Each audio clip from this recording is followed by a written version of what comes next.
नमस्कार, बहुत बहुत स्वागत और अभिनंदन आप सभी का द डिबेट में। मैं ब्रजेश मिश्रा हूँ। द डिबेट में आज हम एक बेहद महत्वपूर्ण मुद्दे की बात करने जा रहे हैं। दो तीन मुद्दे इस समय आज पूरे देश भर में, उत्तर प्रदेश में भर में छाए हुए हैं। पहला मुद्दा है प्रवासी मजदूरों की अनगिनत और अकथनीय समस्या की और उनकी परेशानियों की। किस तरह से हजारों और लाखों की तादाद में बच्चे, महिलाएं, बूढ़े, बुजुर्ग, जवान अपनी ज़िंदगी दांव पे लगाकर न जाने कहां से चल दिए हैं अपने घर और गांव के लिए। उनको जब गाड़ियां नहीं मिली, उनको जब ट्रेन नहीं मिली, तो उन्होंने खुद सफ़र तय करना शुरू किया और अब ये संकल्प कर रखा है उन लोगों ने, या तो जान जाएगी या वो अपने गांव पहुंचेंगे। कोई रुकने को तैयार नहीं है और कोई उनको रोकना भी नहीं चाहता। दरअसल सिस्टम से इन गरीबों का विश्वास उठ चुका है। इनको अगर आत्मनिर्भर हैं तो ये अपने पाँव पर, अपनी क्षमता पर, अपनी विल पावर पर, यही क्षमता इनको इनके गांव पहुंचाएगी, ऐसा इनका मानना है। ये भी मानने को तैयार हैं कि अगर ये करते वक्त उन्हें मौत भी हो जाए तो उन्हें गम नहीं होगा, आखिर वो अपने गांव के लिए निकले। ये सोच कब आती है? जब आदमी सिस्टम से निराश हो जाता है, थक जाता है, हताश हो जाता है और जब अमीर और गरीब में समाज को बांट दिया जाता है। भारत में ये सच्चाई है, हम एक लोकतांत्रिक देश हैं, लेकिन हमारी व्यवस्था दो खानों में बटी हुई है। अमीर के लिए इस देश में अलग नियम कानून, सरकार के तरीके हैं, लेकिन अगर आप गरीब हैं तो उसके तरीके अलग हैं। सरकारें हमेशा गरीब के नाम पे बनती हैं, गरीब कल्याण की योजनाओं के नाम पर बनती हैं, लेकिन गरीब के साथ क्या हो रहा है? हिंदुस्तान का बच्चा बच्चा देख रहा है सड़कों पर किस तरह से वो मौत का सामना कर रहे हैं। कहीं ट्रेन के नीचे आके कट जा रहे हैं, कहीं कोई ट्रक आकर उनका कुचल दे रही है और कहीं वो तड़प कर मर जा रहे हैं धूप की वजह से या भूख की वजह से। न इसका कोई रिकॉर्ड रखा जा रहा है, न इसका कोई डेटा है, न उनकी कोई परेशानियों को सुनने वाला है।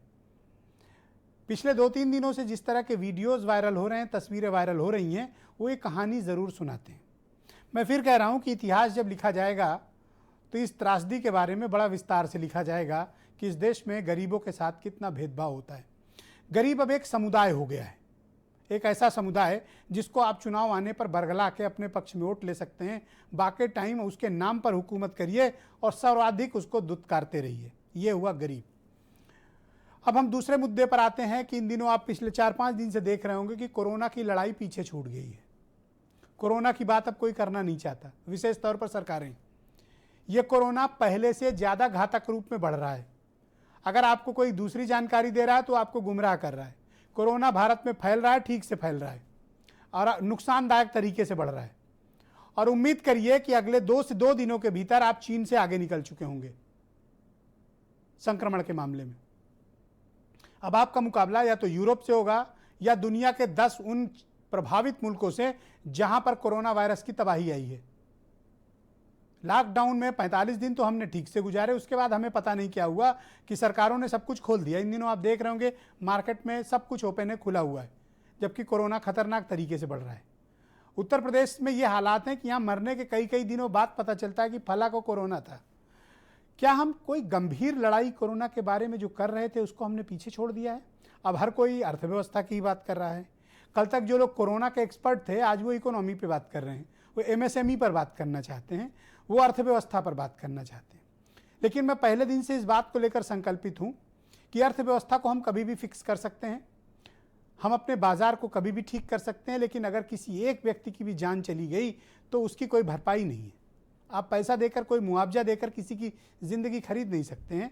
इस देश में एक वीवीआईपी की जान की उतनी कीमत है जितना एक आम आदमी की। ये मेरा हमेशा और शुरू से मानना रहा है। लिहाजा सरकारों ने भी इस लड़ाई को बहुत गंभीरता से लेनी चाहिए। कोरोना की लड़ाई को बीच में छोड़ देने का मतलब कि इस राज्य में, इस देश में तबाही होगी। और ये मैं नहीं कह रहा हूँ, एक्सपर्ट्स कह रहे हैं। डॉक्टर त्रेहन पिछले दिनों मेरे साथ थे, उन्होंने कहा कि अगले 4 हफ्ते में भारत में इसका पीक आएगा। पीक 2 लाख के ऊपर भी होगा, यदि हमने लापरवाही की तो 10 लाख के ऊपर भी हो जाएगा। पर अचानक से कैसे हुआ कि जब ये सरकारें कह रही थी कोरोना से लड़ना है, कोरोना से लड़ना है, एकदम कोरोना को एकदम मिटा देना है, खत्म कर देना है, अचानक से ऐसा क्या हुआ? क्या कोरोना चला गया? क्या कोरोना मर गया या कोरोना की मृत्यु हो गई भारत में? कोरोना यूपी में ही है, कोरोना भारत में है, पहले से ज्यादा ताकतवर है, पहले से ज्यादा खतरनाक है। हमने उस विमर्श को बदल दिया कि अब कोरोना पर चर्चा नहीं करेंगे, अब हम अर्थशास्त्र पर बात करेंगे, अब हम इकोनॉमी पे बात करेंगे। इकोनॉमी तो पूरी दुनिया की डूब रही है। अमेरिका ने तो $3 ट्रिलियन अपने सिर्फ 1 क्वार्टर के लिए अपने खजाने से निकाल कर दिए हैं। तो इकोनॉमी दुनिया की बैठ रही है, आप क्या कर लेंगे ग्लोबल? किस बात का ग्लोबल?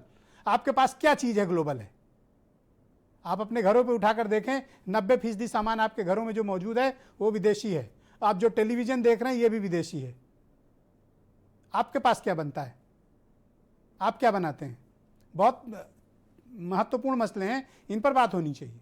दूसरी बात यह है कि ये जो कुछ भी पैकेज के अनाउंसमेंट हुआ है, क्या ये अर्थव्यवस्था को बदल देगा या एक छलावा है? ये कर्ज लेने को इमदाद कहा जा रहा है इस देश में, आप ज्यादा कर्ज लीजिए। भाई कर्ज लेगा तो चुकाएगा कौन?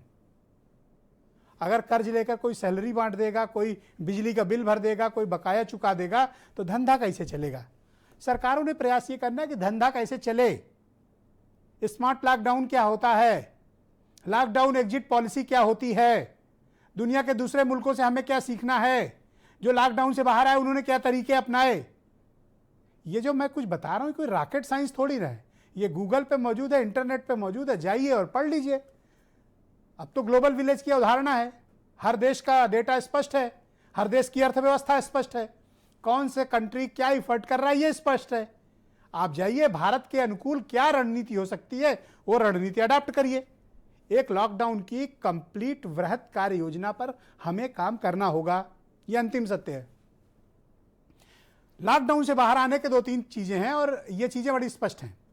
पहला तो लॉकडाउन से बाहर आने के लिए आपके पास डेटा होना चाहिए, डेटा गरीबी का होना चाहिए, डेटा बेरोजगारी का होना चाहिए, डेटा मार्केट का होना चाहिए, डेटा खरीद और सप्लाई का होना चाहिए, डेटा हमारे पास डिमांड और सप्लाई का होना चाहिए, डेटा हमारे पास अर्थव्यवस्था का होना चाहिए, डेटा इस बात का होना चाहिए कि हमारी किस इंडस्ट्री को कितना नुकसान हुआ है, डेटा इस बात का होना चाहिए कि हमारे पास किस वर्ग के कितने लोग बेरोजगार हुए हैं, डेटा इस बात का होना चाहिए कि हम अपनी अर्थव्यवस्था को कैसे आगे बढ़ाएंगे, हमारे पास क्या प्रगति का डेटा होना चाहिए। सबसे पहले लॉकडाउन एग्जिट पॉलिसी के लिए डेटा एक बहुत महत्वपूर्ण बात है। आज भारत की सरकार के पास कोई डेटा है तो सार्वजनिक किया जाए। दूसरा, विशेषज्ञों की राय बहुत इंपॉर्टेंट होती है और हमने उसका प्रयास करना चाहिए। अमेरिकन्स फॉर प्रॉस्पेरिटी या अमेरिका के बुद्धिजीवियों की और वहां के इंडस्ट्रियलिस्ट का एक ज्वाइंट फोरम है, जिन्होंने अमेरिका के 5 राज्यों को लॉकडाउन एग्जिट पॉलिसी तैयार की और शानदार एग्जिट पॉलिसी तैयार की। आज वो अर्थव्यवस्था में फिर से उनकी आर्थिक गतिविधियां शुरू हो गई हैं। आप भी देखिए कि इंडियन कंटेस्ट में भारत के परिप्रेक्ष्य में क्या आवश्यक है, उस पर काम करिए। एक वृहद कार्य योजना भारत के लिए बेहद आवश्यक है और यह होना ही चाहिए। ये ठीक है कि हम लंबे समय तक लॉकडाउन में नहीं रह सकते, लेकिन लॉकडाउन से बाहर आ रहे हैं तो ये 45 दिन का जो त्याग, परिश्रम, तपस्या और भारत के हजारों लोगों का खून जो इसमें शामिल है, इसको इग्नोर ना किया जाए। कोरोना की लड़ाई को पीछे नहीं छोड़ा जाए। कोरोना बढ़ रहा है, फैल रहा है, मैं कह रहा हूं हमारी लड़ाई कोरोना से होनी चाहिए। अर्थव्यवस्था दुनिया का हर मुल्क ठीक कर रहा है, हम भी ठीक करेंगे, ये जज्बा होना चाहिए सरकारों का। आप अकेले कौन सी अर्थव्यवस्था ठीक कर लेंगे? अब जब ग्लोबल इकोनॉमी की अवधारणा है तो भारत अकेले अपनी कैसे इकोनॉमी ठीक कर लेगा? इस बात की बहनों भाइयों कल्पना भी नहीं की जा सकती है। कृपया इस पर दिमाग लगाएं, सरकारों बैठें, आप भी इस पर विचार करें कि आपके लिए क्या जरूरी है। सुनिए आज के कुछ स्टेटमेंट, फिर हम एक बड़ी डिबेट को आगे बढ़ाएंगे। The card holder, if he possesses the card here, OP card there, will be able to draw on. Suppose the family is already drawn half of the ration for themselves. The rest half he shall draw from wherever he is. That is the whole idea of technology-driven system, where one nation, one ration card gives us that flexibility through technology, that both the family, wherever it is, and the migrant worker, wherever he is, will be able to draw that share which they can divide between themselves. And ये जो घोषणा आज किसानों के लिए, फेरी नीति से आच्छादित होने वाले पटरी व्यवसायियों के लिए, इसके साथ ही जो हमारे यूथ हैं उन लोगों के लिए और प्रवासी श्रमिकों और लोअर मिडिल क्लास के लिए जो घोषणा हुई है, ये स्वागत योग्य है। निश्चित ही कोरोना संकट से उभरने के साथ साथ देश की अर्थव्यवस्था को मजबूत बनाने में इस सेक्टर का अपना एक योगदान है। तो आज की डिबेट को आगे बढ़ाते हैं और मेरे साथ बहुत खास चुनिंदा मेहमान मौजूद हैं। अमित पुरी बीजेपी से हैं, उमा शंकर पांडे काफ़ी दिनों के बाद आज नजर आ रहे हैं, कांग्रेस से हैं, पवन कुमार जी बैंक एसोसिएशन लखनऊ मंडल के महामंत्री हैं, सिद्धार्थ कलहंस जी बिजनेस स्टैंडर्ड के ब्यूरो चीफ हैं और जाने मानी इकोनॉमिस्ट हैं, नंदिनी प्रियदर्शनी जी मेरे साथ इस कार्यक्रम का हिस्सा हैं, जानी मानी सामाजिक कार्यकर्ता हैं, और दिल्ली से हमारे साथ दीपक सिंघल, उत्तर प्रदेश के फॉर्मर चीफ सेक्रेटरी, मेरे साथ इस कार्यक्रम का हिस्सा हैं, और बीरेन्द्र सिंह जी हमारे स्टेट हेड। बहुत स्वागत, बहुत बहुत धन्यवाद। भाई अमित पुरी जी, कार्यक्रम की शुरुआत मैं आपसे करना चाहता हूँ, फिर मैं दीपक सिंघल जी के पास चलूँ। जी जी जी। मेरे दो इशूज़ हैं आपसे। पहला इशू है कि ये मजदूरों के पलायन की जो तस्वीरें हैं ये बहुत ही खौफनाक हैं, और किसी भी सभ्य समाज में ऐसी तस्वीरें स्वीकार नहीं की जानी चाहिए कि आपने गरीबों को मरने के लिए सड़कों पर छोड़ दिया है। मैं जानबूझकर ये शब्द इस्तेमाल कर रहा हूँ क्योंकि लाखों की तादाद में जिस तरह की तस्वीरें हमें हाईवे पे दिख रही हैं, ये किसी भी सभ्य समाज में इस तरह की तस्वीरों का कोई स्थान नहीं होना चाहिए। क्या गरीब हैं इसलिए आपने उनको सड़कों पर मरने के लिए छोड़ दिया, या आप ट्रेन किसके लिए चला रहे हैं, ये बसेस किसके लिए चला दे रहे हैं, और लोगों का आप पर भरोसा क्यों नहीं है कि सिर्फ उनको अपने पैरों पर भरोसा है, अपनी क्षमताओं पर भरोसा है, अपने विल पावर पर भरोसा है, अपनी जान कीमत पे लगाकर वो आज अपने घरों के लिए पैदल चले गए हैं कि या तो मरेंगे या अपने गांव पहुंचेंगे। ब्रजेश जी, ये एक बात से मैं आपकी सहमत हूं, और शायद वही पूरी चर्चा का मूल भी है कि एक सभ्य समाज के अंदर ऐसे दृश्यों को देखने के बाद जो भी संवेदनाओं से युक्त प्राणी होगा वह उसके मन में तड़प उठेगी, उसकी आंख में आंसू आएगा। और यहां आकर के चाहे मैं हूं चाहे आप हो, हम तस्वीर के किसी कमरे में बैठे हो, कोरोना हमें अलग अलग किए हो या 6 फुट की दूरी पर रखे हो या 2 गज की, लेकिन इस मुद्दे से हमारी दूरी नहीं है, हमारी दूरी उसके से न्यूनतम दूरी पे है, हम सब एक साथ हैं। लेकिन यह कहना कि गरीब है इसलिए उसे मरने के लिए छोड़ दिया गया है, यह ऑब्जर्वेशन है आपका, हो सकता है आपकी अपनी चीजें हैं, आप अपनी तरीके से चीजों को रखेंगे। मैं मानता हूं कि सरकार ये आजाद भारत में 47 के पार्टीशन के बाद शायद आबादी का इतना बड़ा हिस्सा एक जगह से दूसरी जगह तक एक जी नहीं, मैं चुनौती देता हूं कि आजादी के बाद नहीं, हिंदुस्तान के इतिहास के 1000 साल में इस तरह के प्रमाण नहीं मिलेंगे। मैं 47 के अंदर जो मैं पार्टीशन 47 में भी इतना बड़ा पलायन नहीं हुआ था। अच्छा आप कह ले तब मैं कहूं, एक एक करके कहे तो ज्यादा प्लीज। तो जितनी बड़ी संख्या में आज भी वित्त मंत्री ने जो एक आंकड़ा रखा और एक संदर्भ में रखा था राशन कार्ड के, तो उन्होंने 8 से 10 करोड़ का एक एस्टिमेशन रखा कि इतनी संख्या होनी चाहिए।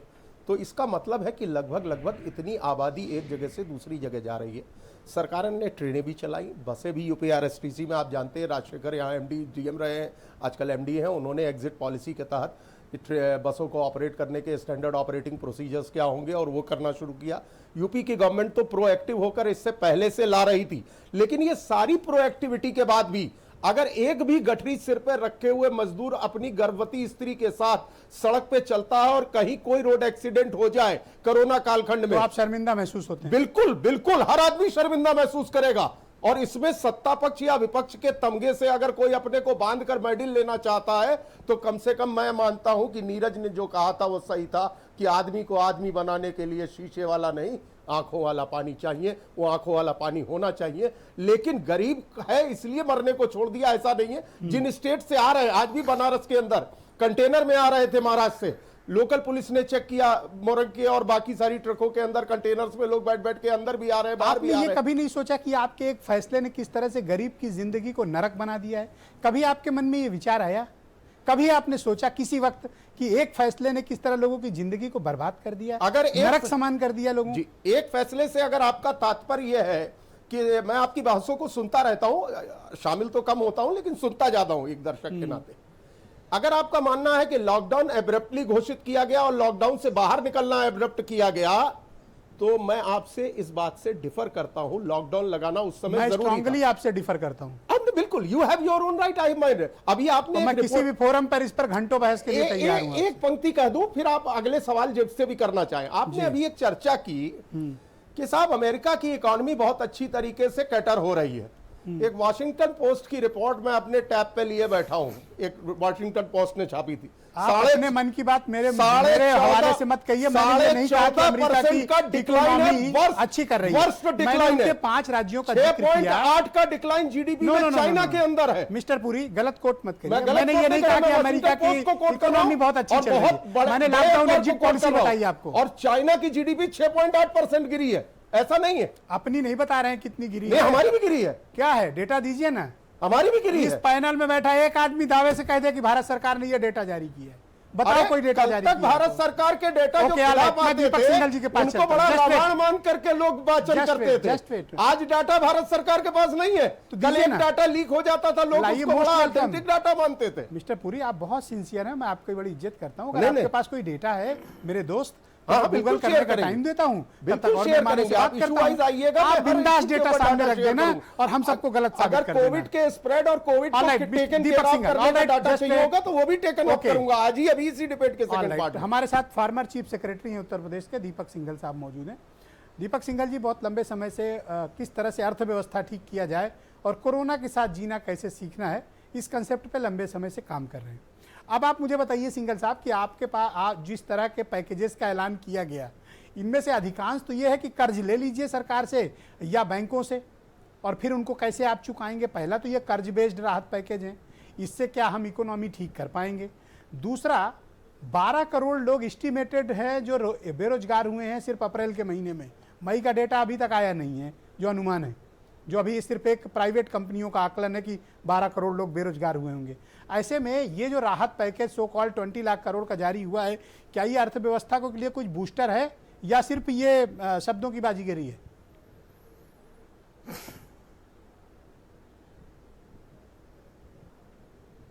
नमस्ते ब्रजेश जी, आपने 3 विषय आज उठाए थे अपनी डिबेट में, सुन रहा था गौर से। एक तो आपने माइग्रेटरी लेबर की बात की, दूसरे आपने ये बात की कि कोरोना के मैनेजमेंट में कि हम कोरोना को भूल रहे हैं और अर्थव्यवस्था की तरफ बढ़ रहे हैं, और तीसरा विषय आपने उठाया कि जो पैकेजेस डिक्लेयर हुए हैं उससे अर्थव्यवस्था को वास्तव में कोई लाभ होगा या नहीं होगा। 3 विषय पे क्या, लेकिन आपने मुझसे प्रश्न क्योंकि अर्थव्यवस्था पे पूछा है तो मैं उस पर फोकस करते हुए आप आखिर में 2 विषय पे भी अपनी बात थोड़ी सी आपके समक्ष रखूँगा। पहला विषय आपने कहा कि जो अर्थव्यवस्था को लेके बात है, देखिए जो सरकार की इंटेंट है, जो सरकार ने कोशिश की है, केंद्र सरकार और राज्य सरकारों की इंटेंट के बारे में हम कितनी भी डिबेट कर सकते हैं। ये इंटेंट है कि गरीब आदमी की मदद हो।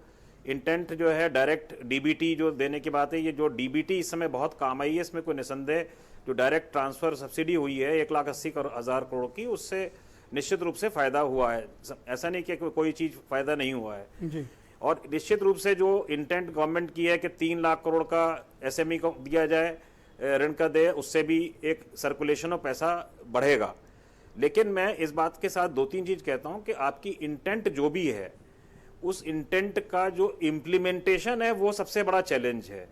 हमेशा हम लोग नीतियां बहुत अच्छी अच्छी देते हैं, लेकिन उसकी धरती पर क्रियान्वयन जो है, मैं हमेशा कभी कहता हूं कि हमारे नीति इस समय नीति आयोग की जरूरत नहीं है, इस समय क्रियान्वयन आयोग की जरूरत है। क्रियान्वयन सिस्टम कैसा हो, गुड। मैं उदाहरण के रूप में आपको बात रखूंगा। मैंने ये बात पहले भी रखी कि 7-8 दिन पहले ही आया कि रिजर्व बैंक ने 7 लाख करोड़ रुपए 10 दिन पे आया कि 7 लाख करोड़ रुपए रिलीज कर दिए बैंकों को, जिससे कि बैंक जो है एसएमई सेक्टर को और अन्य सेक्टर्स को लोन दें। अब 10 दिन 12 दिन इस बात को हो चुके हैं, हमारे मित्र श्री शक्तिकांत दास साहब ने कहा था इंटरव्यूज में। लेकिन इस 10 दिन में आपके पास आंकड़े हम सभी लोगों से पूछना चाहेंगे जो पैनल में बैठे हैं, इस 8 लाख करोड़ में से वास्तविक डिसबर्समेंट कितना हुआ? अगर इसका डिसबर्समेंट 5% भी नहीं हुआ, बाकी बैंकों ने पैसा वापस रिजर्व रेपो जब हमें पता है कि आने वाले समय में धंधा है नहीं, इसका मतलब रोजगार है नहीं, अर्थव्यवस्था डूबी हुई है, तो हम लोन क्यों लेंगे?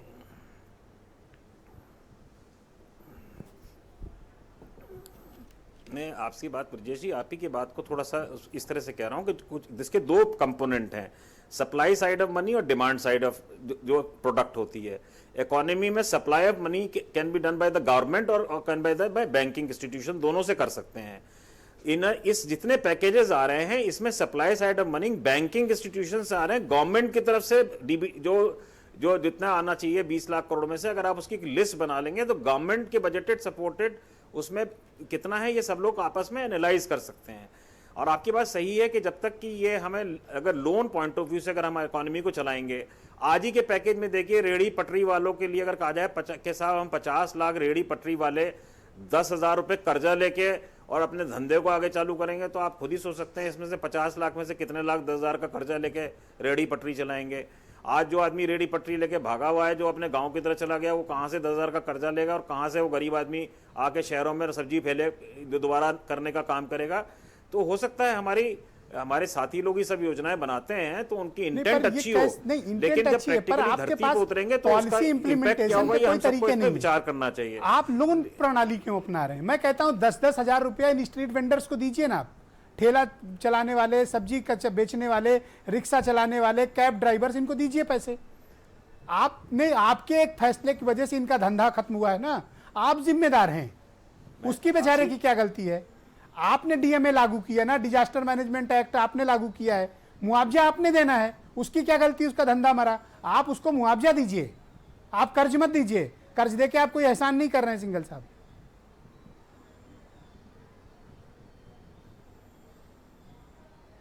नहीं, मेरी बात, आपकी बात से मैं सहमत हूँ ब्रजेश जी। मैं निश्चित रूप से मैं आपसे कहा कि जो डीबीटी के, जैसे आपने डीबीटी दिया है, वो डीबीटी तो सीधे सीधे एकदम डायरेक्टली फौरी राहत है।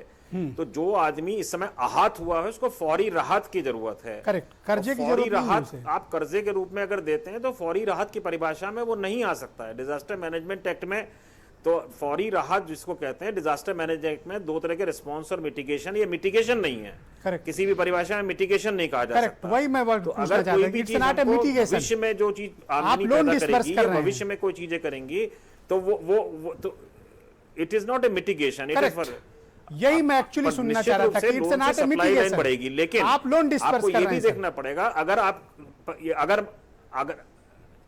अगर मान लीजिए, अब दूसरा मेरा ये कहना है निवेदन कि आपसे सबके साथ कि आप ये तय कर लें कि आपने सप्लाई लाइन ऑफ मनी भले ही लोन से बढ़ा दी, तो प्रोडक्ट खरीदने के डिमांड के लिए आपके पास पैसे होने चाहिए। तो अगर आप फिस्कल सर, ना डिमांड है, मेजर्स नहीं ना लेंगे, सप्लाई economy में, है, जैसे आप ना लेबर आप फोर्स अपना है, तो कोई ना वर्किंग सरप्लस कैपिटल पैसा है, जमा कराएं, ना हमारे पास तो इकोनॉमी डिमांड- बची हुई है, तो डिमांड आखिर ना इंफ्रास्ट्रक्चर जी। अब उतना रह गया है।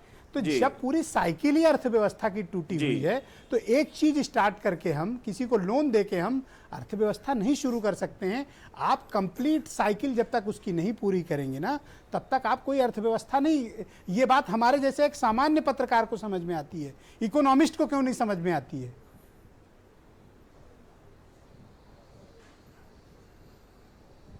सर देखिए ब्रजेश जी, मैं आपसे कह रहा हूँ, जैसे आपके पूरा जो कल से आज तक के पैकेजेस है उसमें आप एक एनालिसिस कर लीजिए, इसमें कॉस्ट टू गवर्नमेंट कितना है और कॉस्ट टू बैंक कितना है। जो गवर्नमेंट की मदद जिसको कहा जाती है, सप्लाई पंप इन मनी होती है गवर्नमेंट की पैसे की जी। सप्लाई। अगर बैंक के जो सर्कुलेशन जो लोन वाले पैसे की होती है कि लोन से आपको चुकाना है, वापस हो सकता है कुछ वर्षों बाद चुकाना हो, 1 साल बाद चुकाना हो, 2 सर, साल बाद वो तो चुकाना हो, पवन कुमार अर्थव्यवस्था गर्दन से ही पकड़ वो के पैसे वसूल rotation लेंगे। निकलना है। ये लोग इसमें बैंक वाले जो तो पैसे यानी वसूल कि लेंगे ना सबसे सर। बड़ा चैलेंज आज नहीं लेंगे, 2 साल बाद ले लेंगे, आपका घर नीलाम देखिए, कर देंगे। हमारी क्या प्रॉब्लम? पैसे वसूल तो हमने क्या गलत किया? हम अच्छा खासा काम कर रहे थे, अपनी पैसे नौकरी तो कर उससे रहे वसूल थे, करेंगे ना, अपना जो- धंधा कर रहे थे। आपने कहा साहब आज से सब बंद, हमने कहा ठीक है साहब बंद। तो अब हम परेशान हैं, तो आपने बंद कराया तो हमको राहत तो दो। हमें कर्जा क्यों दे रहे हो? नहीं चाहिए भाई कर्जा। कर्जा ले लेंगे तो बेचेंगे कहाँ? ओके, पवन कुमार जी मेरे साथ मौजूद हैं। दूसरी बात मेरी ये, सर मुझे 1 सेकंड दीजिएगा, मैं आपके पास नेक्स्ट राउंड में आता हूं। एग्रीड। और एक बस एक लाइन ब्रजेश जी और कहूंगा इसमें, जरूर yes please go ahead, please go ahead, complete कर लीजिए।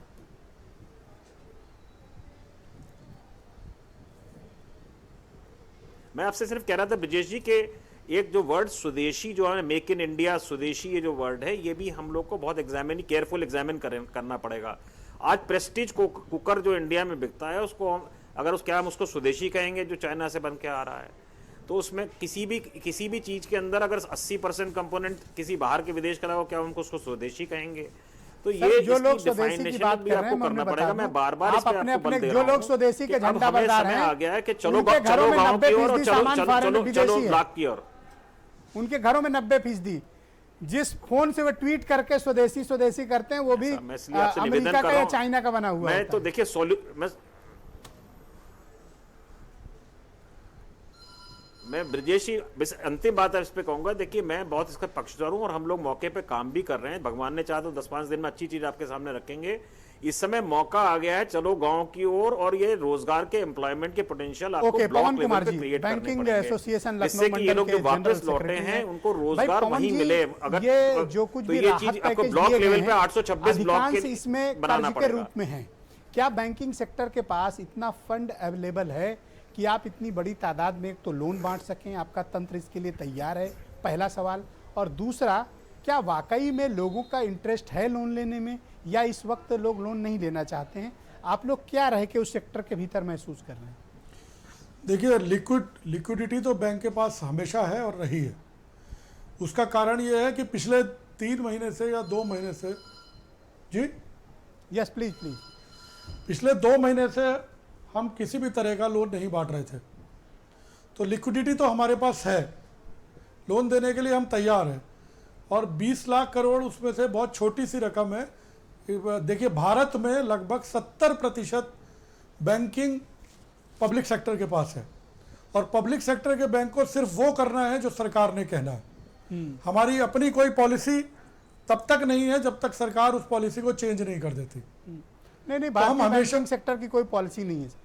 जिस तरह सरकार कान उमेटती है आप लोग चल देते हैं उधर। मैंने भी यही कहा, लगभग मैंने इनडायरेक्ट तरीके से कहा। मैं उतना स्पष्ट कहने की स्थिति में नहीं था जितनी स्पष्ट आपने कहा। Yes please go ahead, I appreciate. Yes जी, मैं सिर्फ ये कहना चाहता हूं कि हम लोन देने के लिए तैयार हैं। आज योगी जी ने पोर्टल भी लागू कर दिया है। उस पोर्टल में लगातार एप्लीकेशन आएंगी और हमें देना पड़ेगा। हमें सिर्फ एक ही डर रहता है कि हमारा लोन एनपीए ना हो जाए। तो इस बार सरकार उस पर गारंटी दे रही है कि ये बिना गारंटी का लोन है, अगर डूबेगा तो हम भरेंगे। अब भरेंगे नहीं भरेंगे वो बात की देखी जाएगी। कितने लोग अप्लाई कर रहे हैं, आ रहे हैं लोग लेने? आज तो पोर्टल शुरू हुआ है, अब आएंगे धीरे धीरे, 2-3 दिन तो लगेंगे कम से कम। देखिए, लोन भारत में लेने का तरीका सीधा सा है, उसका डिमांड से कोई मतलब नहीं है, उसका सिर्फ सप्लाई से मतलब है। और जब बिना गारंटी के लोन मिलेगा तो बहुत सारी एप्लीकेशन आएंगी, क्योंकि उनको पता है ये लोन हमें वापस नहीं देना है। तो इसमें आगे ट्रबल में कौन आएगा, आप ही आओगे? जी, आगे परेशानी में कौन आएगा? फिर आप ही आओगे? बैंक आएंगे। ठीक बात है। ओके, परेशानी में बैंक आएंगे। उमा शंकर पांडे मेरे साथ मौजूद है। भाई उमा, ये तस्वीरें जो आज उत्तर प्रदेश में देखने को हाईवेज पे मिल रही हैं, ये बहुत विचलित करती हैं। एक पार्टी, एक अपोजिशन होने के नाते आप लोग क्या एफर्ट कर रहे हो?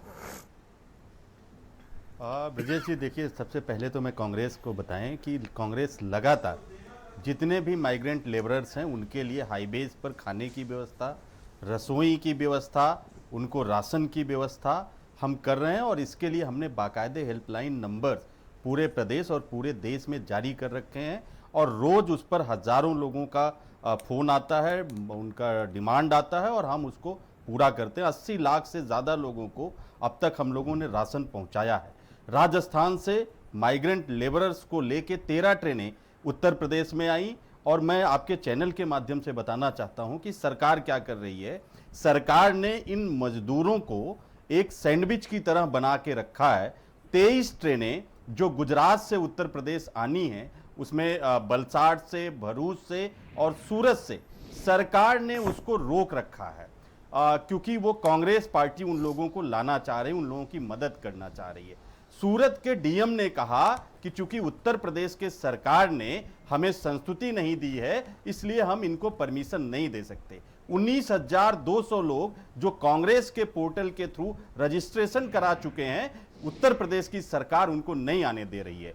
आज ही हमने जम्मू कश्मीर के अनंतनाग के डीसी से खुद मेरी बात हुई, वहां पर उत्तर प्रदेश के लोग फंसे हैं, और जो खुद उत्तर प्रदेश सरकार ने पोर्टल जारी कर रखा है कि आप इस पे रजिस्ट्रेशन कराइए और हम आपको ले जाएंगे, उन लोगों ने उस पर रजिस्ट्रेशन करा रखा है। और जब डीसी अनंतनाग से मेरी बात हुई तो उन्होंने कहा कि ना यहाँ के राज्यपाल के यहाँ से, गरीबों और ना ही देने में नाकाम है, ना उत्तर प्रदेश सरकार के क्या योगी नाकाम है? सरकार, बस मैं बात पूरा कर लूं, ना उत्तर प्रदेश के योगी सरकार ने इजाजत दी है इन लोगों को भेजने का। उनके पास राशन नहीं, उनके पास नौकरी नहीं, उनके पास पैसे नहीं। अब आप ब्रजेश जी और आपके दर्शक खुद समझ सकते हैं कि ये सरकार कितनी संवेदनहीन है इन मजदूरों के प्रति। और आज जो पैकेज जारी हुए हैं, एक हेडलाइन प्रधानमंत्री जी ने बना दिया था, एक हेडलाइन बनाया और पूरा पेज खाली छोड़ दिया। निर्मला सीतारमण जी उस पे कुछ लिखने आई, भाई सिद्धार्थ कलन जी के पास चलते हैं। उन्होंने सिर्फ इतना लिख दिया कि आत्मनिर्भर भारत का मतलब है लोन निर्भर भारत। ओके, सिद्धार्थ कलन जी, आप मुझे बताइए कि सर कि ये 20 लाख करोड़ का ये जो पैकेज है और किस्तों में प्रेस कॉन्फ्रेंस हो रही है, तो मेरे 2 सवाल हैं आपसे। ये कोरोना वाली प्रेस कॉन्फ्रेंस की जगह अब ये अर्थव्यवस्था वाली प्रेस कॉन्फ्रेंस आ गई। अब 4 बजे लव अग्रवाल नहीं दिखते हैं मुझे, अब निर्मला सीतारमण पिछले 2 दिनों से दिख रही हैं। तो ये 20 लाख करोड़ के पैकेज को आप किस तरह से परिभाषित करते हो? क्या वाकई ये बूस्टर डोज है और इससे भारत की इकोनॉमी एकदम बेहतर हो जाएगी, आप मानते हैं ऐसा?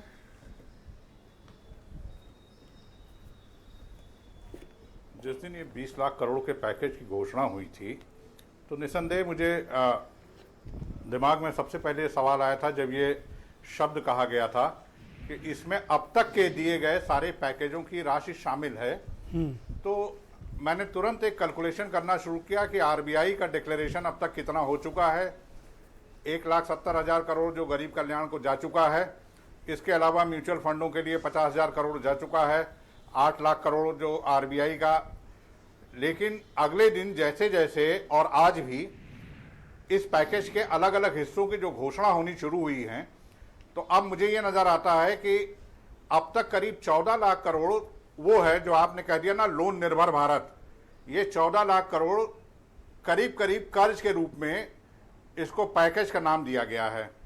अब दूसरी बात जो अभी दीपक सिंघल जी ने कही, बहुत लंबे प्रशासनिक अनुभव के बाद एक बात उन्होंने कही, वो ये है कि हमें डिमांड को कैसे बढ़ाना है। डिमांड तो बढ़ेगी तब जब हमारी जेब में पैसा होगा।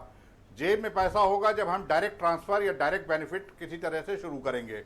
यहाँ पे दिक्कत आती है जिसकी चर्चा आपने शुरू की अमित पुरी जी के साथ, और इत्तेफाक से आज अमित पुरी जी हैं जो कि मेरे ख्याल से उत्तर प्रदेश के भारतीय जनता पार्टी में, क्या मुझे लगता है देश में बहुत बड़े ये स्टैटिस्टिशियन हैं, ये पीएचडी हैं स्टैटिस्टिक्स की। सांख्यिकी ये के बड़े अपने बड़े दिल पे हाथ रख के कह दें कि क्या पिछले कई वर्षों में हमने अपने देश में डेटा कलेक्शन का, डेटा सैंपलिंग का और डेटा के प्रस्तुतिकरण का क्या हमने ऐसी तैसी की है या नहीं की है? क्या आज जब आप हमसे दावे के साथ पूछ रहे हैं कि हमारी जीडीपी कितनी गिरी है, तो हम एग्जैक्ट फिगर नहीं बता सकते हैं। हम आपसे पूछें कि विजय जी, आप अपराध की खबरें दिखाते हैं, जरा एनसीआरबी का डाटा बता दीजिए, तो आप कहेंगे कितने सालों से हमें नहीं मिला है। आप बता दीजिए कि आज उत्तर प्रदेश से कितने माइग्रेंट लेबर हैं, हमारे पास डेटा नहीं है। डेटा सिस्टम जो हमारे यहाँ जो फंक्शन करता था, एनएसएसओ से लेके कई संस्थाएं थी, इनका लगातार क्षरण हुआ है। और बदकिस्मती है कि इसी तो सरकार 20 में लाख करोड़ का क्षरण हुआ है, पैकेज कोई और वही क्रांति ला नतीजा है कि पाएगा आज हम हमारी अर्थव्यवस्था में? कौन सी क्रांति? उत्तर प्रदेश में आप जानते हैं 95% माइक्रो इंडस्ट्रीज, 95% माइक्रो इंडस्ट्रीज, खुद अमित पुरी जी जहां रहते हैं वहां जाने कितनी इंडस्ट्री चलती हैं, वो सब के सब गैर पंजीकृत हैं। कौन सी योजना का लाभ उनको मिलेगा? आपने रेहड़ी पटरी वाले की बात अभी शुरू हुई, आप अपने दफ्तर से निकलिए, 100 मीटर चारों दिशाओं में चल के जाइए, किसी रेहड़ी पटरी वाले से जाके पूछिए क्या तुम्हारा पंजीकरण है? उनमें से आपको शायद एक आदमी भी नहीं मिलेगा जिसका पंजीकरण है। तो किन लोगों को लाभ मिलेगा? आप पीडीएस सिस्टम का पूरे देश में और खास तौर से हमारे अपने प्रदेश में क्या हाल है, कहने की जरूरत नहीं है। कितने जरूरतमंदों के पास राशन कार्ड हैं और कितने जरूरतमंदों के पास नहीं है। नंदिनी प्रियदर्शनी जी को इस डिबेट में आमंत्रित करता हूं। नंदिनी जी, जिस तरह के वीडियोस, जिस तरह की तस्वीरें मजदूरों के पलायन की दिख रही हैं, सोशल मीडिया से लेकर टेलीविज़न चैनल, समाचार पत्रों में आ रही हैं, वो बहुत डिस्टर्ब करती हैं। ये बताती है कि एक समाज के रूप में हम गरीब लोगों के साथ क्या व्यवहार कर रहे हैं। गरीब को हमने एक खाई बनाकर, एक दीवार खड़ी करके बांट दिया है कि इस तरफ अमीर रहेंगे, इस तरफ गरीब रहेंगे। इस देश में अमीर लोग तो जहाज़ से आते हैं, गरीब लोगों के लिए पैदल चलना भी मुश्किल है। उनको लाठी डंडे से पुलिस मारती है, खाने के लिए उनके पास पैसे नहीं बचे हैं, कोई सुविधा नहीं है। हजारों मील का सफ़र वो अपनी जान की कीमत पर तय कर रहे हैं। ये खौफनाक सच है। जी बिल्कुल ब्रजेश जी, मेरा मानना ये है कि इकोनॉमी जो है वो हमेशा रिवाइव कर सकती है, लेकिन एक बार जब जो जान चली जाती है वो वापस नहीं आ पाती है। हम लार्जेस्ट डेमोक्रेसी में रहते हैं, भारत जो है वो लार्जेस्ट डेमोक्रेसी है, हमारा लेंथीएस्ट कॉन्स्टिट्यूशन है ऑल ओवर द वर्ल्ड, और उसमें जो राइट टू फूड है, राइट टू एम्प्लॉयमेंट है, right to public health system है, ये सबके पास इंश्योर्ड होने चाहिए। बट अनफॉर्चुनेटली आप देखिए इस पैंडमिक में जो रियलिटीज़ हैं, जो बिटर रियलिटीज़ हैं, वो सामने आ रही हैं और ये बहुत ही ज़्यादा अनफॉर्चुनेट है। अभी सरकार ने एक बहुत बड़े पैकेज का ऐलान किया है, उसको कह रहे हैं कि ये रिवाइवल पैकेज है। मुझे लगता है ये एमएसएमईज़ के लिए ये एक तरह का सर्वाइवल पैकेज है, क्योंकि एमएसएमईज़ में कई सारे लूप होल्स हैं, जैसे उनके पास प्रॉपर टेक्नोलॉजी नहीं है, और उनके पास प्रॉपर मार्केटिंग स्ट्रैटेजी नहीं है, तो अगर और नॉलेज बेस भी जो है उसकी कहीं ना कहीं कमी है। तो अगर मुझे लगता है कि सरकार इन सब एस्पेक्ट्स पे कोई ध्यान दे, लॉकडाउन एग्जिट पॉलिसी आपको समझ में आई सरकार की? सरकार कोई कार्य योजना लेकर आई, आपको समझ में आया जा कुछ? सकता है? जी देखिए, मुझे तो पूरी तरह से कंफ्यूजन है, क्योंकि आप देखिए लॉकडाउन फर्स्ट में या लॉकडाउन सेकंड में ही अगर आप देखिए, आवाज चली गई जी, आवाज ऑलराइट, मैं आपको कनेक्ट करने की कोशिश करता हूं। तब तक वीरेंद्र जी मेरे साथ इस कार्यक्रम में जुड़ चुके हैं। वीरेंद्र जी, मैं आपसे समझना चाहता हूं कि उत्तर प्रदेश की सरकार ने आज क्या इनिशिएटिव्स लिए और जिस तरह की तस्वीरें देखने को मिल रही हैं उससे क्या समाज में संदेश जा रहा है, सरकारें क्या कर रही हैं? तीसरा, वो एमएसएमई का कुछ आज यूपी सरकार ने इनिशिएटिव्स लिया, इन सब का क्या ओवरऑल इम्पैक्ट यूपी में आप देखते हैं? देखिए, ये जो आज पैकेज को लेकर तमाम बहस हो रही है, योगी सरकार ने एक लोन मेला आयोजित करके 2000 करोड़ का कर्ज बांटा है ऑनलाइन, और एमएसएमई के क्षेत्र में मंत्री सिद्धार्थ नाथ सिंह और नवनीत सहगल, इन लोगों ने जो प्रयास किया, कोशिश किया, उसका उत्तर प्रदेश में कई लाभार्थियों को चेक भी दिया गया। अभी तक 12 लाख मजदूर यूपी में आ चुका है और करीब 13 लाख और आएगा, 25 लाख के आने की संभावना है। और ये सरकार का दावा है कि 25 लाख मनरेगा के तहत लोगों को रोजगार आज की तारीख में दिया जा रहा है। मनरेगा का रोजगार? मनरेगा के तहत। अच्छा अच्छा। और उसको 50 लाख करके किया जाएगा आगे चलकर। अब ब्रजेश जी, 5-6 जिले ऐसे हैं जिसमें 200 के ऊपर, 300 के ऊपर, 700 के ऊपर मरीजों की संख्या है उत्तर प्रदेश में। आगरा हमेशा की तरह आगे है। लेकिन बात आई है अर्थव्यवस्था पर कि हम लोग पहले से तैयार नहीं थे, यार व्यवस्था इतनी कमज़ोर कैसे हुई। हमारे देश में ऐसे ऐसे नेता हुए ब्रजेश जी जो 18-18 घंटे काम करते हैं और उनके राज में अर्थव्यवस्था गिरेगी। फेलियर प्रधानमंत्री तक ने एक बार 10.8% जीडीपी पहुंचा दी थी, तो कामयाब तो बहुत आगे ले जाएंगे। ये तो हम लोग सब लोग देख रहे हैं और लोग महसूस कर रहे हैं। जो सबसे सफलतम है वो तो 10 नहीं 20 तक भी ले जा सकता है। उसके लिए कौन बड़ी चीज है? सही। बस हमारे यहाँ समस्या ब्रजेश जी इतनी है, हाँ, उमा समझ गए, हाँ, कि लॉकडाउन की वजह से घरों में बैठे बैठे लोगों के कामकाज की आदत बदल गई। अब एक बार एक कहानी बताऊं छोटी सी, कि एक पति पत्नी बाजार गए तो पत्नी ने कहा ये छोटा वाला गिलास खरीद लो, तो पति ने कहा नहीं, ये थोड़ा और बड़ा वाला खरीदो। तो दुकानदार ने कहा भाई साहब काहे लड़ते हैं, महिलाओं की बात मान लेनी चाहिए और महिलाओं की बात सही होती है।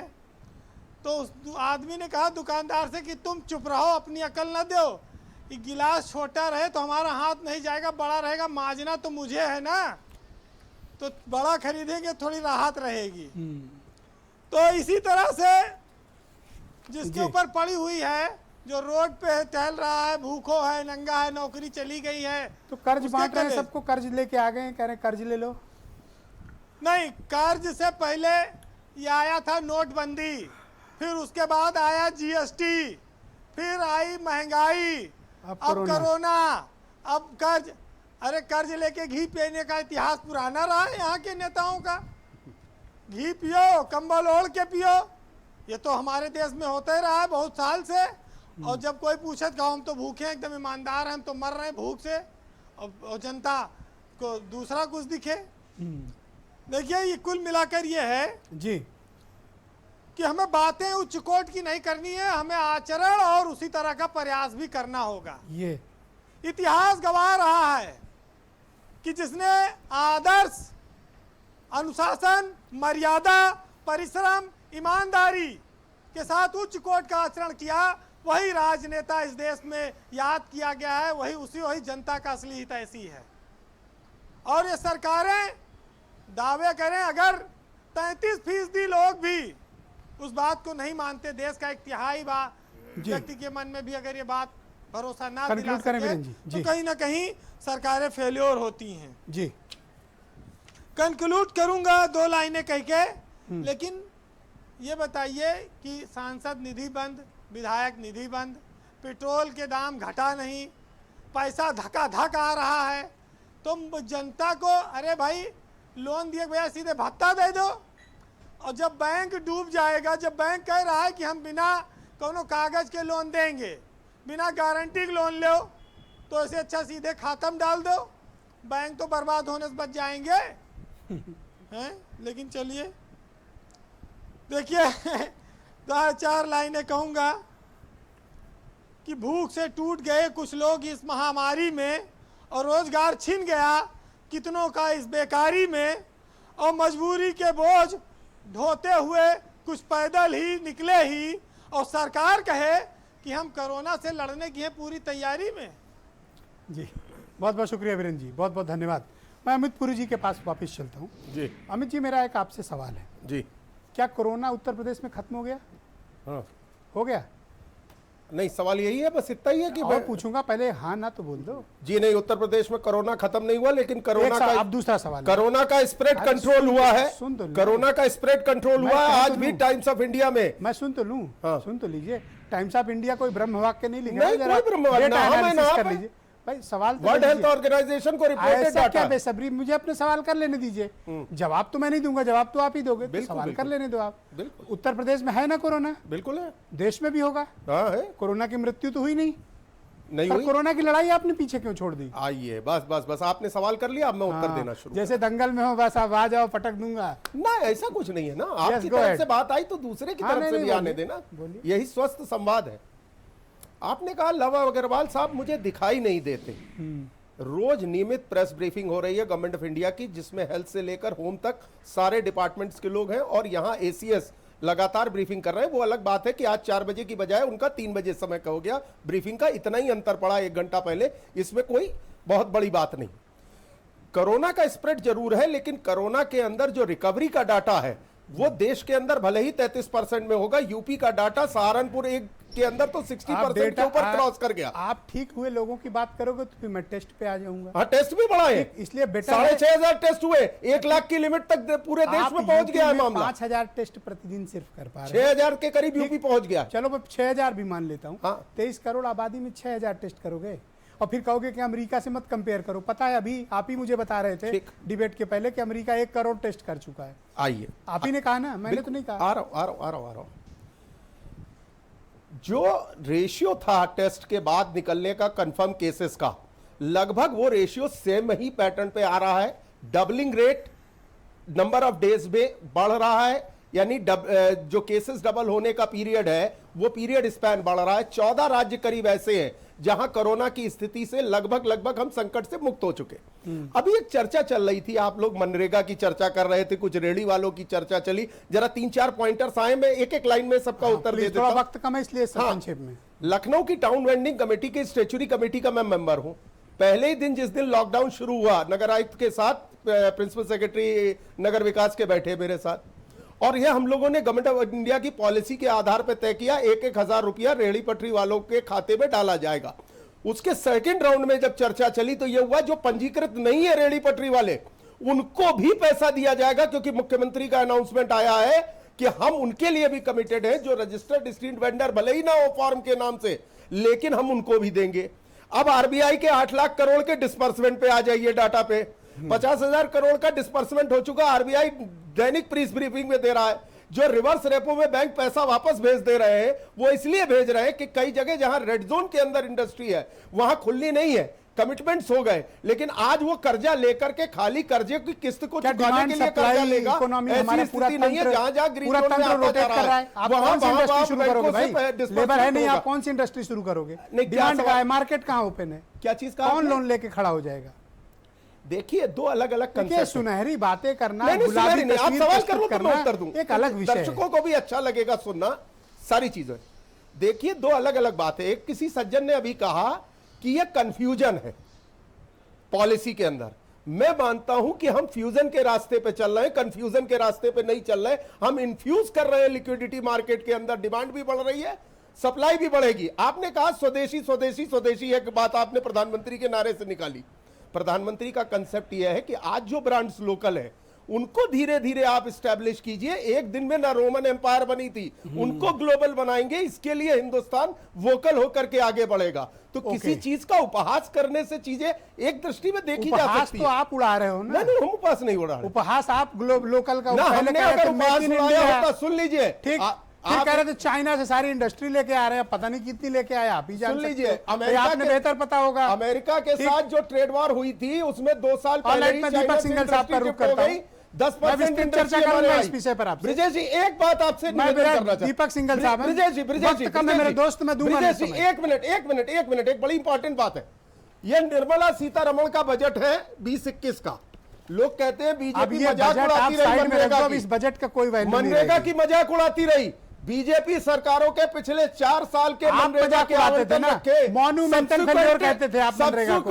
आज उसी मनरेगा के गाने गा रहे हो। उनका क्रियान्वयन गलत था। हमने योजना नहीं डंप की, हमने पैसा का एलोकेशन बढ़ाया। ऑलराइट, ये रखा है बजट निर्मला दोस्त सीतारमण का थोड़ा सा 4 वेट साल कर के लो आंकड़ों के साथ। मैं दीपक सिंघल साहब की तरफ सरकार रुख ने करता कहीं हूं। उसके साथ भाई भेदभाव नहीं दीपक किया। सिंघल साहब, अर्थव्यवस्था को तो हम ठीक कर लेंगे, लेकिन ये कोरोना की लड़ाई अगर बीच में ही छूट गई तो इसके बड़े भयानक दुष्परिणाम होंगे।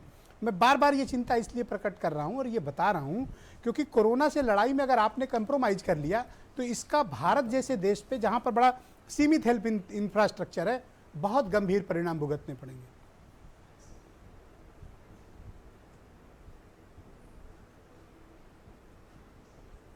ब्रजेश जी, देखिए, मेरे इस बारे में थोड़ा सा मैं आपको ये कहना है, हमें एक बैलेंस व्यू लेना पड़ेगा कि जीवन को जीना और कोरोना का भय, दोनों के बीच में मिश्रण को एक साथ लाना पड़ेगा। ये बात सोचना है कि ये कोई अल्पकालिक लड़ाई नहीं है, दीर्घकालिक लड़ाई है। और इस दीर्घकालिक लड़ाई के लिए वे ऑफ लाइफ हमें अपना अडॉप्ट करना पड़ेगा। इसमें कोई दो राय नहीं है कि हम लोग काफ़ी इसमें तैयारियां शुरू हुई हैं सरकारों की। आपके बेड कैपेसिटी बढ़ी, सब इंफ्रास्ट्रक्चर इम्प्रूवमेंट हुआ, लेकिन इस चीज़ के साथ में हमको ये भी देखना पड़ेगा। जैसे मैं आपको एक छोटा सा उदाहरण दूँ, अगर हम कोरोना पे ही सिर्फ फोकस रखे तो और अन्य जो बीमारियां हैं जिसमें अब ये मैंडेटरी हो गया कि डॉक्टर आपको तभी देखता है जबकि आप कोरोना टेस्ट करा के आइए, तभी आप बीमारी दूसरा टेस्ट होगा। ओपीडी में आप जा ही नहीं सकते और प्राइवेट डॉक्टर आपको देख ही नहीं सकते। तो हमें ओवरऑल एक बैलेंस्ड व्यू लेना पड़ेगा। हमें ये एक्सेसिव भय कोरोना की ओर ना करके हमें समाज में अर्थव्यवस्था, तो सर, अन्य ये 23 बीमारियों मार्च को फिर ये और भय इनके क्यों बीच में क्रिएट तीनों किया इसमें गया था बैलेंस कि व्यू लेके सब ही बंद आप कर दीजिए समाज वरना को देश आगे बढ़ना 21 साल पड़ेगा। पीछे चला जाएगा? आप ही ने भय क्रिएट किया ना, हमने थोड़ी ना किया। ये सिद्धार्थ कलहंस ने थोड़ी ना किया। तब तो आप ही बता रहे थे कि कोरोना ना हो गया जैसे अब जान चली जाएगी देश की, तब आप ही कह रहे थे, हमने मान ली ये बात। अब आप कह रहे नहीं नहीं ये मत मानो, अब इकोनॉमी पे ध्यान दो। देखिए, हम तो वही कर रहे हैं साहब जो आप कह रहे हो। हमारी क्या गलती, ये बताओ ना हमें। नहीं, इसका देखिए, मैं बताओ भाइयों बहनों, मैंने कोई गलत सवाल पूछा क्या? ना भय, कोई गलत सवाल पूछा क्या? ना भय आज क्रिएट गलत सवाल पूछा क्या? लोग संदर्भ पूछा क्या मैंने, बताओ पूछा क्या? जान बचाने नहीं के पूछा लिए ना, पहले लॉकडाउन बोलिए। करो, एक सेकंड, पैर का भ्रमण रोको, भाई लेकिन पेट का भ्रमण नहीं पुरी रुकता। जी, आपका अब नाम पेट के दीपक भ्रमण सिंघल के नहीं लिए है। भी गतिविधि चलानी पड़ेगी। पुरी जी, आपका नाम दीपक सिंघल नहीं है। मेरा नाम दीपक सिंघल नहीं है, आप अमित लेकिन पुरी हैं। आपने कहा भय और आप क्रिएट किया दीपक गया, सिंघल भय के नहीं सवाल का क्रिएट जवाब किया। मत दें। पेट के भ्रमण को रोका था, कैपेबल हैं। पेट का भ्रमण नहीं होगा। 45 साल बोलना भारतीय चाहूंगी। प्रशासनिक सेवा में रहे हैं, चीफ सेक्रेटरी होकर रिटायर। हाँ, जान लो। अपना जवाब देना जानते हैं वो। सिंघल साहब, गो अहेड। ब्रजेश जी, मैं कुछ कहना Yes, ma'am, चाहूंगी। please wait, मैं आता हूं आपके मेरी आवाज कट गई थी। देखिए ब्रजेश जी, मैं ये तो नहीं कहूँगा कि आप जी, जी। मैं एक चीज कंप्लीट करूंगा आपकी बात को ब्रजेश जी, कि इसको इस तरह से नहीं देखा जाना चाहिए कि 23 तारीख को कोई भय क्रिएट किया गया। ठीक है। एक दिन तो ऐसा होना ही था भारतवर्ष में जिसमें सारे दुनिया में ऐसा हुआ जहां लॉकडाउन लगना था, और इससे सब चीजें आगे चल के तभी उस लॉकडाउन के बाद एक तजुर्बा हुआ कि इंफ्रास्ट्रक्चर इंप्रूवमेंट हुआ, सरकारों ने तैयारी शुरू की, लोगों को भी सीखने का अवसर मिला कि किस तरह से Okay, नंदिनी जी, go ahead. इम्यूनिटी नंदिनी जी, आप कुछ करनी mention है, कर किस रही तरह थी। से इस वे के साथ जिंदगी Okay, के साथ नंदिनी जी, कैसे go ahead. जीना है, जी। सोशल जी, फिजिक्स। जी। तो इसलिए मैं भय तो नहीं कहूंगा, देखिए, मैं लेकिन ये ये कहना बात चाह रही हूँ कि अगर हमें इकोनॉमी को रिवाइव करना है तो इकोनॉमी के लिए एक ह्यूमन सेंट्रिक अप्रोच जो है उसको अडॉप्ट करना होगा। अभी लोन्स की बात हो रही थी, एमएसएमईज को काफ़ी ज़्यादा फंड्स जो है वो दिया जा रहा है, पैकेज दिया जा रहा है, उसमें बहुत सारी त्रुटियां हैं। देखिए, जाहिर सी बात है कि देश में हर कोई एमएसएमई की बात करने लगा जो है। इंडस्ट्रीज जैसे कोई पारस मड़ी हो है ना कि किसी लोहे पे रख देंगे तो सोना हो जाएगा। जी देखिए, नहीं क्या MSME लेकिन MSME ब्रजेश कितना जी, MSME है ब्रजेश जी, यूपी में? देखिए, एक बात समझने की नहीं, एक एक समझने की जरूरत है कि ये जो इस तरह की जो इंडस्ट्रीज है अगर ये डेवलप करेंगी तो इकोनॉमी अपने आप रिवाइव करेगी, इकोनॉमी को इससे फायदा होगा। और एमएसएमईज अगर आप देखिए तो 1.6 बिलियन अ ईयर ये एम्प्लॉयमेंट जनरेट करती हैं, तो कई सारे लोगों के हाथ में रोजगार भी आएंगे। लेकिन जो इनका जो एक वर्किंग का जो पैटर्न है, जो मैकेनिज्म है, जैसा मैं कह रही थी कि बहुत ज्यादा इसमें लूप होल्स हैं, इनकी मार्केटिंग स्ट्रेटजी में लूप होल्स हैं। ये अभी कह रहे थे, एक बार कहा गया था अगर कि सरकार जो है वो आपका ठीक कर जीता सकती है तो जागता शायद इकोनॉमी स्मारक है आपकी असफलताओं का, इकोनॉमी काफी हद तक रिवाइव कर अभी सकती आजकल है। जितनी भी हेडलाइंस आती हैं, खबरें आती हैं, और अभी जो हमारे भाई बता रहे थे अमित पुरी जी, मनरेगा को ये रोजगार बताने लगे हैं। अभी आपने कुछ खुश हैं या आपने कुछ अभी करेक्शन करना है इसमें? नहीं, देखिए ब्रजेश जी, वो स्वागत करिए पुरी साहब का। देश की सबसे बड़ी पंचायत में मोदी जी ने जिस तरीके से मनरेगा के बारे में बोला था, आज वही क्या बोला था ये भी बता दीजिएगा। वो असफलताओं का स्मारक उन्होंने बोला के साथ बताइए। असफलताओं का मैनेजमेंट के लिए आप अपने से खुद फेलियर बोला था के अंदर, कैग की रिपोर्ट में लोग जिस तरह के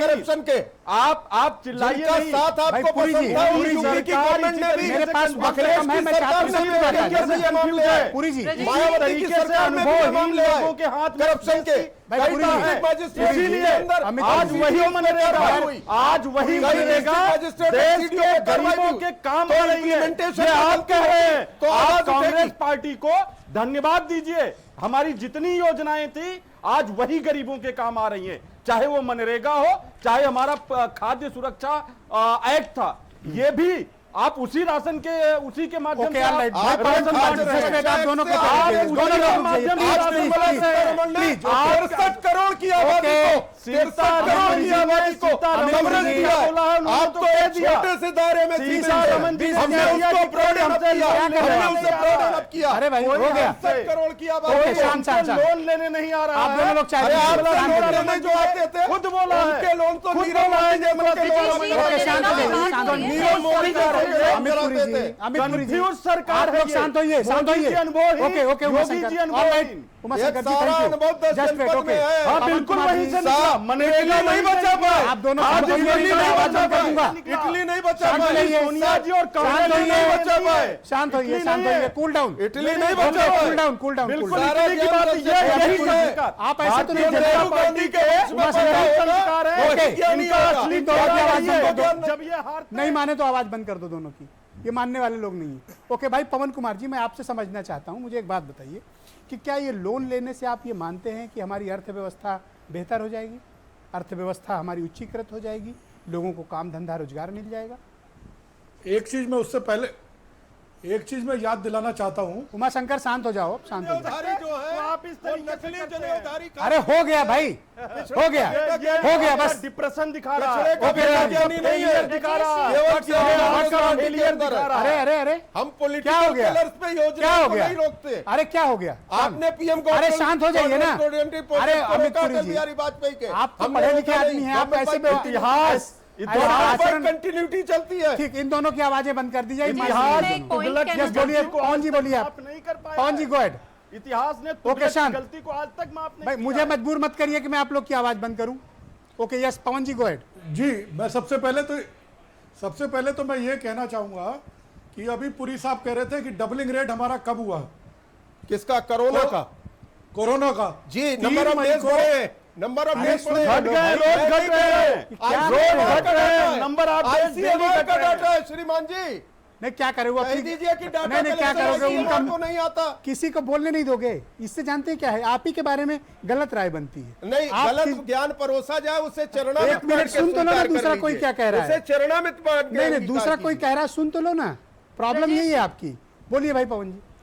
3 मई को हम 40,000 की संख्या पार किए थे जी, और 40,000 की संख्या ये बताया गया था कि 12 दिन हमारे हो गए हैं। पहले 2 दिन में दुगने हो रहे थे, अब 12 दिन में हो रहे हैं। 3 मई को 40,000 थे, कल सवेरे हम 80,000 हो जाएंगे 11 दिन बाद।